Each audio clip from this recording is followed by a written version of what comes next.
नमस्कार दोस्तों, Sania voice story channel में आप सभी का स्वागत है। तो दोस्तों, आज की कहानी है अपमान बना वरदान। ए बुढ़िया, मेरे ये कपड़े भी धो देना और जरा जल्दी जल्दी धोना। सारा दिन कपड़े धोने में निकाल दोगी तो फिर घर का बाकी काम कौन करेगा।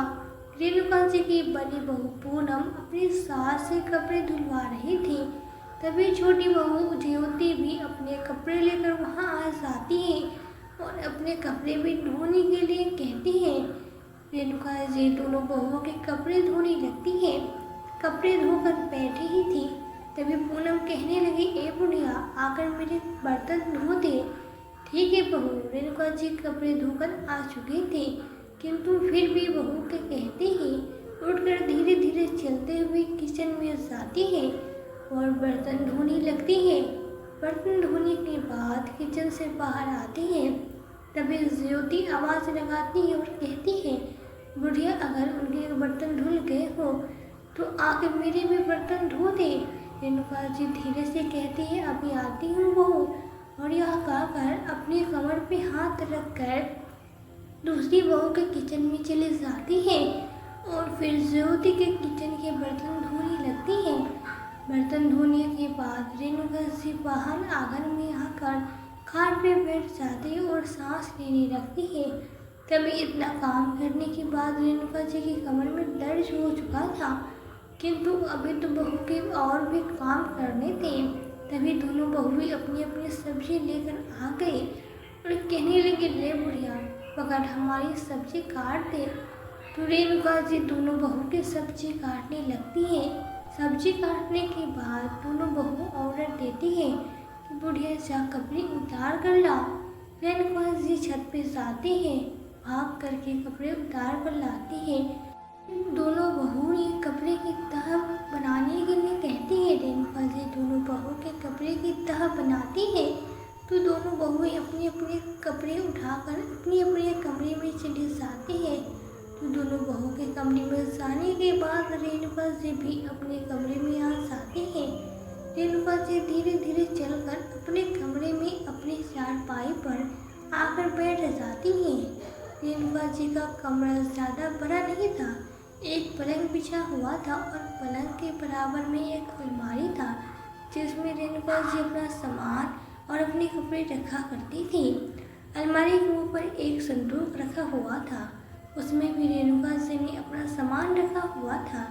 उस कमरे का फर्श भी जगह जगह से टूटा हुआ था, इसीलिए कमरा वीरान और खंडर सा लगता था। रेणुका जी के कमरे में कोई भी आता जाता नहीं था। अगर बहू वो बेटों को कुछ काम होता तो वो रेणुका जी को बाहर ही बुलाते थे, उनके कमरे में नहीं जाते थे। दोनों बेटे तो अपनी माँ को देखते तक नहीं थे। सुबह जॉब पे चले जाते और रात को आते ही अपने अपने कमरे में घुस जाते, बस अपनी बीवी बच्चों में मस्त रहते थे। और जिस दिन छुट्टी होती उस दिन आधा दिन तो सोने में गुजार देते और सोने के बाद उठते तो नहा धोकर बाहर बीवी बच्चों को लेकर घूमने चले जाते। रेणुका जी के दो बेटे हैं, बड़े बेटे का नाम विकास है और छोटे बेटे का नाम आकाश है। पति शंकर जी के देहांत को 5 वर्ष हो चुके हैं। शंकर जी एक फैक्ट्री में काम करते थे, बहुत ईमानदार और सज्जन व्यक्ति थे। एक पैसा का कभी ऐप उनके अंदर नहीं था, जो भी कमाते थे वह सही तरीके से खर्च करते थे, एक भी पैसा कभी गलत जगह खर्च नहीं करते थे। इसलिए कम आमदनी में भी उन्होंने अपने दोनों बच्चों को अच्छे से पढ़ाया लिखाया। अगर कभी पैसों की कमी पड़ जाती तो वो ओवरटाइम कर लिया करते थे, परंतु कभी उधार लेकर अपना कोई काम नहीं किया करते थे। जब दोनों बच्चे पढ़ लिख कर काबिल बन गए, दोनों बच्चों की अच्छी जगह नौकरी लग गई, तो शंकर जी ने दोनों बेटों की शादी कर दी। जब तक बेटों की शादी नहीं हुई थी तब तक तो रेणुका जी ही घर का सारा काम करती थी, परंतु जब बेटों की शादी हो गई तो बहू ने घर का सारा काम संभाल लिया था। रेणुका जी तब थोड़ा बहुत ही काम कर लिया करती थी। शंकर जी जब तक जीवित थे तब तक तो दोनों बहुएं रेणुका जी के साथ अच्छा व्यवहार करती थी। उनसे कोई काम करने को नहीं वो कहते थे। परंतु शंकर जी के देहांत के बाद दोनों बहुओं ने रसोई भी अलग अलग कर ली थी और धीरे धीरे करके दोनों बहुओं ने रेणुका जी से बहुत ज़्यादा काम कराना शुरू कर दिया। रेणुका जी को एक समय का खाना बड़ी बहू देती थी और एक समय का खाना छोटी बहू देती थी, परंतु खाने के बदले वो उनसे बहुत ज़्यादा काम करवाती थी। एक दिन से उनकी बहू इतना काम करवाती है कि वह बहुत ज़्यादा थक जाती है। बूढ़ी हड्डियों में अब इतनी जान न बची थी कि वो यह सब झेल सके। उन्हें बहुत तेज बुखार आ जाता है और वो बेहोश होकर वहीं आंगन में गिर जाती है। रेणुका जी को उनके बेटी बहू सरकारी अस्पताल में भर्ती करा देती है और भर्ती कराने के बाद वहाँ से घर आ जाती हैं। रेणुका जी का इलाज शुरू हो जाता है। जब रेणुका जी को थोड़ा होश आता है तो वो इधर उधर निगाह दौड़ाती है तो उन्हें अपने घर का कोई भी सदस्य नजर नहीं आता। वो अपनी बेटी बहू को तलाशती रहती है। दूर दूर तक अभी कोई नहीं दिखाई देता। अब वो उठने की कोशिश करती है परंतु उनसे खड़ा नहीं हुआ जाता। अस्पताल में इतने लोगों के बीच खुद को अकेला महसूस करके घबरा जाती है। तभी नर्स उन्हें दवाई देने आती है तो उनसे उनके घर वालों के बारे में पूछती है तो रेणुका जी की आंखों में आंसू आ जाते हैं। नर्स उन्हें दवाई देती है और फिर उसे लिटा देती है। तभी पास वाले बेड से एक बुजुर्ग महिला उतरती है और रेणुका जी के बेड पे आ जाती है और कहती है, बहन क्या हुआ, तुम रो क्यों रही हो? कल तुम्हारे बच्चे तुम्हें यहाँ भर्ती करा कर गए थे और अभी तक आए नहीं और आएंगे भी नहीं। चाहे तुम यहाँ तड़प तड़प कर मर क्यों नहीं जाओ। मैं कल से देख रही हूँ, जब से तुम्हें होश आया है तभी से तुम अपने बच्चों की प्रतीक्षा कर रही हो। प्रतीक्षा करने से कोई फायदा नहीं है जब कोई आने वाला ही नहीं है। मेरी बहन अब तुम रोना मत, खुद को मजबूत करो। ऐसे बच्चों के लिए रोना बेकार है। बुजुर्ग महिला के बात सुनकर रेणुका जी भी उठकर बैठ जाती है, मानो जैसे किसी ने उनके जख्मों पर मरहम लगा दी हो, जैसे उनकी जान में जान आ गई हो। रेणुका जी कहती है, बहन मैं बस अपनी बेबसी पे रो रही हूँ। कल से अभी तक भी मेरी खबर लेने कोई नहीं आया। मैं मर गई या जी रही हूँ, किसी को कोई चिंता नहीं है। बड़ा पूरा परिवार होने पर भी लग रहा है जैसे मैं इस दुनिया में लावारिस हूँ। बुजुर्ग महिला कहती है, बहन मेरा नाम सुमन है और मैं यहाँ परसों भर्ती हुई थी। बहुत तेज बुखार और कमजोरी हो रही थी, इसलिए भर्ती हो गई। और बहन तुमसे क्या छुपाना, मैं भी बड़े बुरे परिवार की होते हुए लावारिस हूँ। मेरे दो बेटे ही दोनों ही 4 साल पहले मुझे छोड़कर अपनी पत्नी और बच्चों के साथ विदेश जा बसे। मेरे पति का देहांत तो 15 साल पहले हो गया था। उनके देहांत के बाद मैं बस अपने घर में लावारिस ही थी और बेटे और बहू के जाने के बाद तो अकेले ही थोड़ा बहुत काम करके अपना गुजर बसर कर लेती हूँ। सुमन जी की बातें सुनकर रेणुका जी को अपना गम कम लगने लगा। वह मन में सोच रही थी कि मैं अकेली इस दुनिया में नहीं हूँ, जो बच्चे होते हुए भी लावारिस है, और भी बहुत सारे लोग हैं इस दुनिया में। जो रेणुका जी सुमन जी का हाथ पकड़ के बोलती है, बहन हम दोनों का गम एक जैसा है, हम दोनों ही समय की मार झेल रहे हैं। फिर दोनों बुजुर्ग महिला अपनी अपनी आप बीते एक दूसरे को सुनाती रही। दोनों की बातें करते करते काफ़ी समय हो चला था और दोनों की सेहत में काफ़ी सुधार भी आ गया था। रेणुका जी की अस्पताल से छुट्टी का समय आ चुका था। वो जाने से पहले सुमन जी का हाथ पकड़ के कहती है, बहन तेरे साथ मुझे बहुत अच्छा लगा। मेरी तबीयत देख इतनी अच्छी हो गई है। मुझे लगा जैसे मेरी बहन मुझे मिल गई हो। तुझसे बात करके मेरा दिल बहुत हल्का महसूस कर रहा है। और रेणुका जी भी उन्हें यही बात बोलती है, बहन देख मेरी तबीयत भी कैसे ठीक हो गई। तूने मुझे बहुत साहस दिया है, मैं बहुत आभारी रहूँगी। सुमन जी भी कहती है कि आभारी होने की आवश्यकता नहीं है मेरी बहन, और यदि मेरा पता है जब भी कभी मेरी आवश्यकता हो, जब भी तेरा मन हो तो मेरे पास चली आना। सुमन जी अपना पता लिखकर रेणुका जी को दे देती है और कहती है कि मैं आती रहूँगी।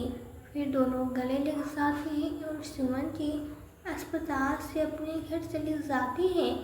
रेणुका जी भी अब सेहतमंद हो गई थी तो अगले दिन वो भी अपने घर चले जाती हैं। घर जाकर देखती है घर में कोई नहीं था। उनकी बहू पड़ोस में बहुत भराई में गई हुई थी।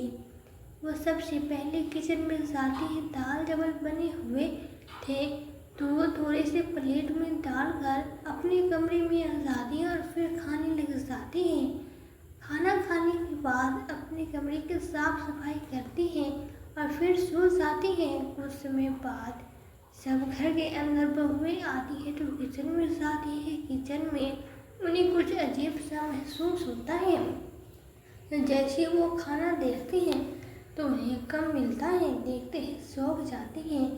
दोनों एक दूसरे से बात करती है कि दाल चावल कहाँ गए, बच्चे तो हमारे साथ ही गए थे। दोनों किचन से बाहर आकर इधर उधर नजर करने लगती है। फिर अपने सास के कमरे में जाकर देखती है तो वो ज्वालामुखी फटफटता है। सास अपने खाट पे आराम से सो रही है और बर्तन भी वही साइड में स्टूल पे रखे हैं। दोनों अब कभी सास के कमरे में आकर नहीं देखती थी, अपनी सास से घृणा करती थी। दोनों बाहर से ही चिल्लाती हैं, ए बुढ़िया। तो सास की आँख खुल जाती है, वो एकदम से घबरा जाती है और उठ खड़ी होती है। हाँ बहू, वो हड़बड़ा कर बोले जा रहे थे। दोनों बहुएं उन पर बिजली की तरह चमक पड़ती है, शेर की तरह दहाड़ने लगती है। बुढ़िया तेरी हिम्मत कैसी हुई क्यों चोरों की तरह घर में घुसने की और किचन में घुसकर खाना खाने की? तेरे लिए पका कर रखा था क्या? हम तो सोच रहे थे कि बुढ़िया मर गई होगी या तो फिर से जीवित हो गई, लेकिन बुढ़िया तेरे बिना रहने की आदत हो गई है हमें। हम अभी एक मिनट भी तुझे अपने घर में बर्दाश्त नहीं कर सकते। चलो इस घर से दफा हो जाओ। बहू मैं इस उम्र में कहाँ जाऊँगी? कौन है मेरा तुम्हारे सिवा? मुझे यहीं रहने दो, यही अपने कमरे में एक तरफ बनी रहूँगी और हर काम संवारती भी दूँगी। रेणुका जी हाथ जोड़े दुखे लहजे में बहू के आगे गिड़गिड़ाती जा रही थी, परंतु दोनों बहू कहने लगी कि हमारे काम हम खुद कर लेंगे। तू बीमार बुढ़िया हमें भी बीमार करके छोड़ेंगे। चल दफा हो जा यहाँ से। और हाँ, जाते जाते अपना कबाड़ लेते जाना। अपने कमरे से रेणुका जी कहती है, एक बार मेरी बेटी को तू आ जाने दो, उनसे मिलकर चली जाऊंगी। बहू भी कहती है किस बात का इंतजार कर रही है? बुढ़िया के तेरे बेटे दया खाकर रोक लेंगे, तेरे बेटों के आने से पहले ही हम तुझे बाहर निकाल देंगे।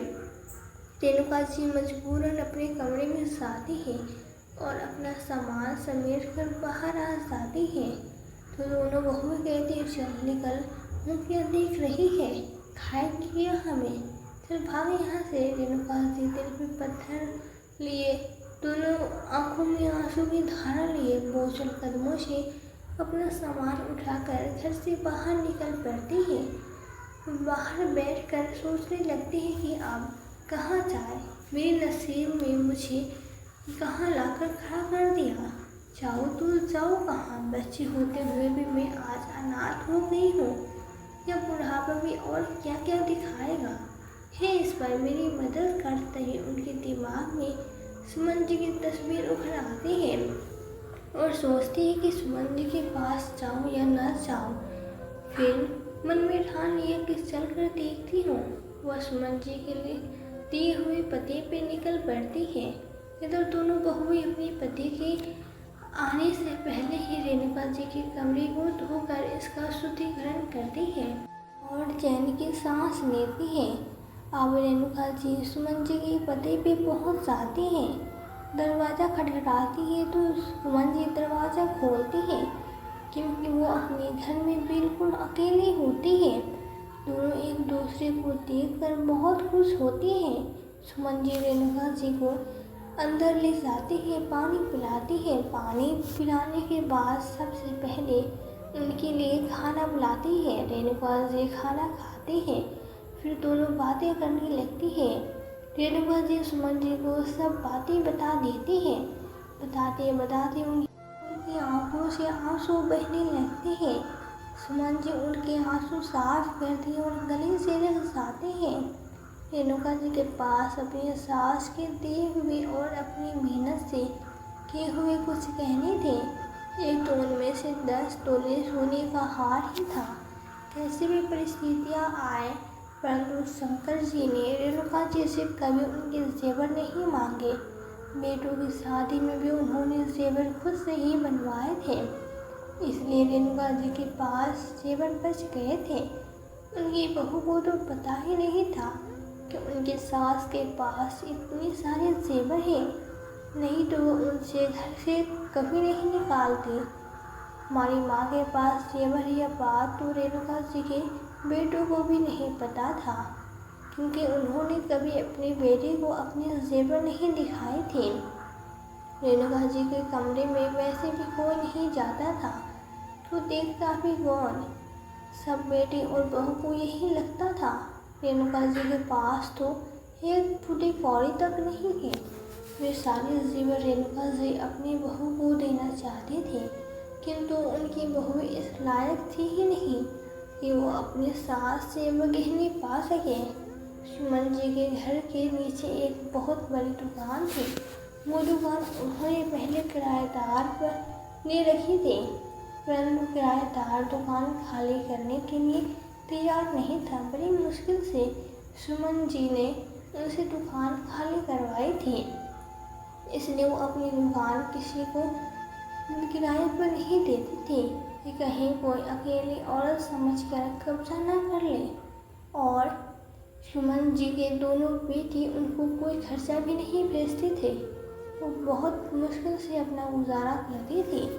रेणुका जी ने सुमन जी से कहा कि मेरे पास कुछ कहने हैं, क्यों ना हम उन्हें बेच कर किसी दुकान में कोई काम कर ले, जिससे हमारे जीवन यापन के लिए कुछ खर्चा निकल जाया करेगा।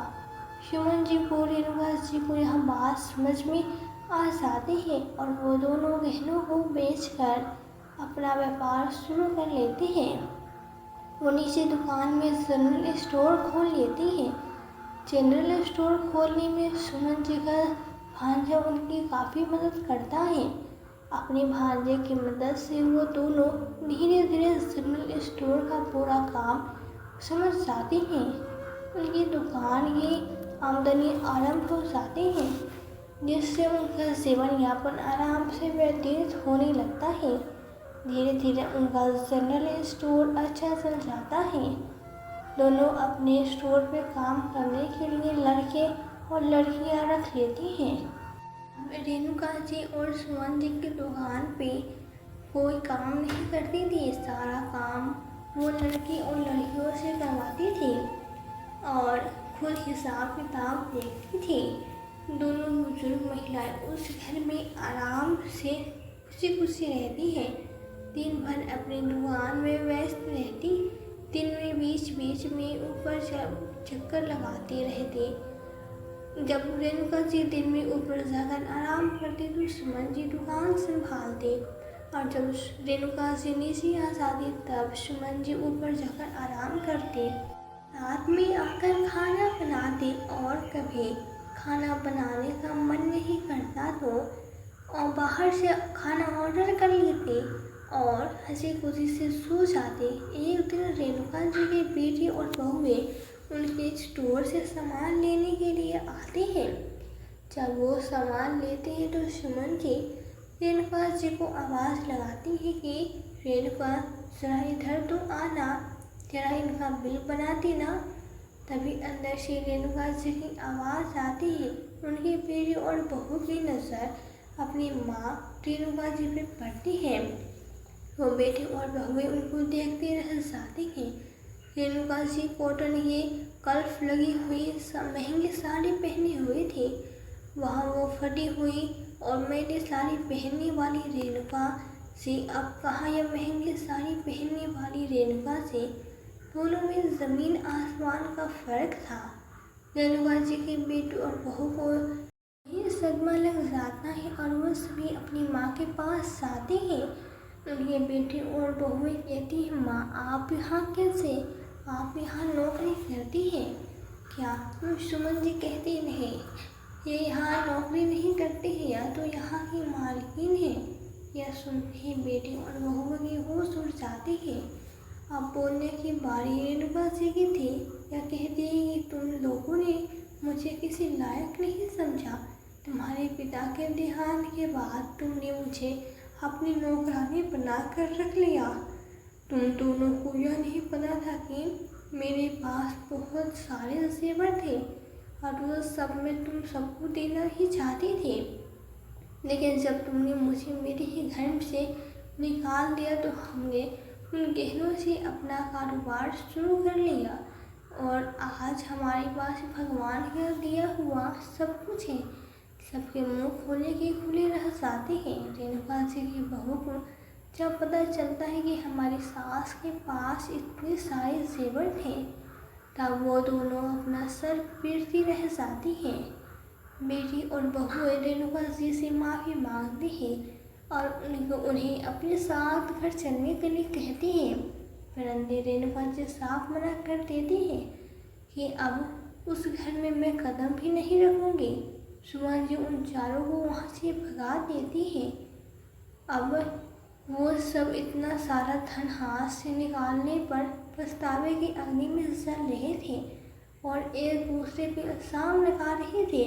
किंतु अब पछतावे हो गया जब चिड़िया चुग गई खेत। रेणुका जी और सुमन जी उन चारों को भगाकर चैन की सांस लेती है और दोनों एक दूसरे से गले मिलती हैं और खुशी खुशी अपना जीवन व्यतीत करने लगती हैं।